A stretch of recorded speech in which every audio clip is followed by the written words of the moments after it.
Muy buenas noches para todos. Me presento, mi nombre es Carlos José Escobar Díaz, estudiante de radiología.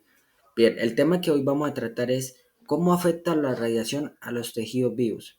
Bien, primero para todo tenemos que empezar que vamos a dar una definición y explicación sobre las siguientes magnitudes. Primero comenzamos con una dosis absorbida. El símbolo que se utiliza es D. La definición que nosotros utilizamos es la cantidad de energía que la radiación deposita en un tejido del cuerpo. Pongamos como un ejemplo. Cuando una persona se toma una radiografía, la energía que su cuerpo recibe se mide en Gray. Para tener eso en claro, ¿listo?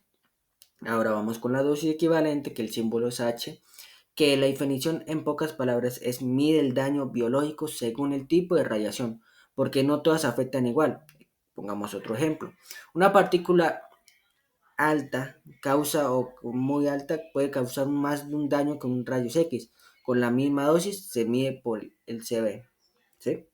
Ahora vamos con una dosis efectiva, que es con el símbolo E, que primero que todo vemos que se evalúa el riesgo total considerando qué órganos fueron irradiados y su sensibilidad.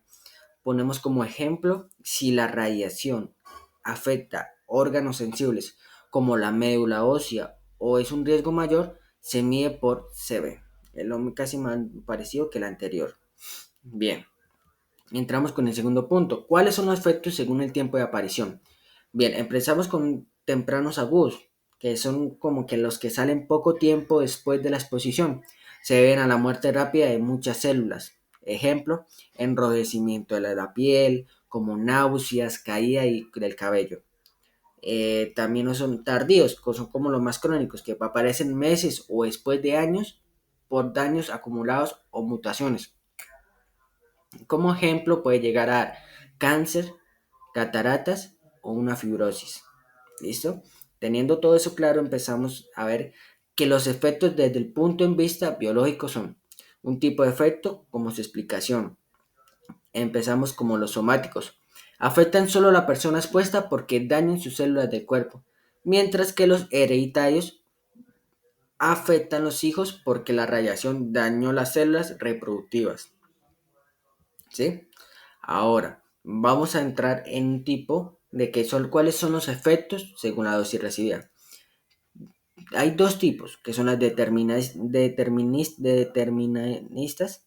y los estocásticos.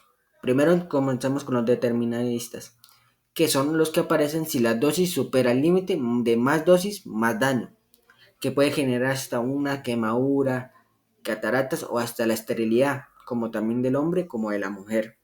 O los estocásticos, que no tienen como un límite de cualquier dosis. Puede causar un daño, pero depende de la probabilidad. Ejemplo, puede, como te dije anteriormente, puede generar hasta una cáncer o mutación genéticas. ¿Sí? Ahora vemos tipos de lesiones en el ADN. Entre cada tipo de lesiones tiene su lesión como su explicación, y voy a dejar un ejemplo y qué tipo de gravedades. En ese caso yo armé una mapa con unos cuadros para que sea más entendible. Para ello empezamos con la rotura de la cadena sencilla, que es que se rompe una de las dos hebras del ADN como la célula y puede reparar fácilmente. Ejemplo, como si en una escalera se dañara, solo uno pasábamos, pero aún no se puede subir.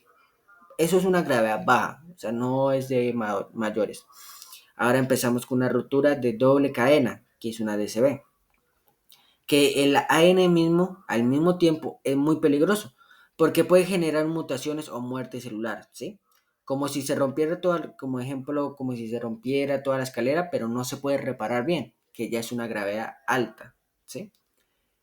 Para ello, también hay otra, que es un daño o alteración de bases, que se daña o se pierde causando errores al copiar. Ejemplo, es como una letra borrada o cambiada. Es una palabra que cambia su sentido. Es una gravedad media, ¿sí? Ahora empezamos con las uniones cruzadas, que son que se forman enlaces anormales entre partes del ADN o con proteínas, impidiendo que se genere o come bien. Es como si las páginas de un libro se pegaran entre sí, no se pudieran leer. Para ellos la gravedad puede ser media o alta, ¿sí? Hay como otras lecciones complejas, que son como la rotura y los cambios y muy cercanos, lo que casi como es como si, ejemplo, como si el libro estuviera mojado y roto a la vez, que ya es algo grave, muy alto, ¿sí? Eso es lo que hay que mirar. Ahora empezamos con el síndrome de la radiación aguda, que todo mayormente en la parte radiológica la que vamos a ver, que es la fase, que es donde el inicial, que es una prodrómica. ¿Cuándo ocurre? Minuto, ahora después. ¿Qué es lo que pasa? Mira, pues fácilmente empiezan síntomas como vómito, cansancio, diarrea o fiebre, o ejemplo, como si el cuerpo tuviera una fuerte intoxicación, ¿sí? Después sigue una fase latente, que son horas, y como cuando ocurre, que son, puede ser en horas, días o semanas, que la persona parece sentirse bien, pero las células siguen dañándose por dentro, ¿sí? Ahora entramos con la crisis, que es una enfermedad que se manifiesta, que se puede generar entre días o semanas, que vuelven los síntomas fuertes según el órgano afectado, que puede haber hasta una caída del pelo, como infecciones o hemorragias, ¿sí? También eso es lo que hay que mirar. Como el cuarto, que es un resultado que son como de semanas o meses después, que el cuerpo puede recuperar si la dosis fue baja, dependiendo, o morir si fue muy alta. Algunos quedan con cansancio o defensas bajas. Eso suele pasar dependiendo de la medida o el procedimiento que se le vaya a hacer al paciente. Si la dosis es muy bajita o puede ser muy fuerte. Muy bien, espero que todo les haya gustado. Buena noche. Gracias.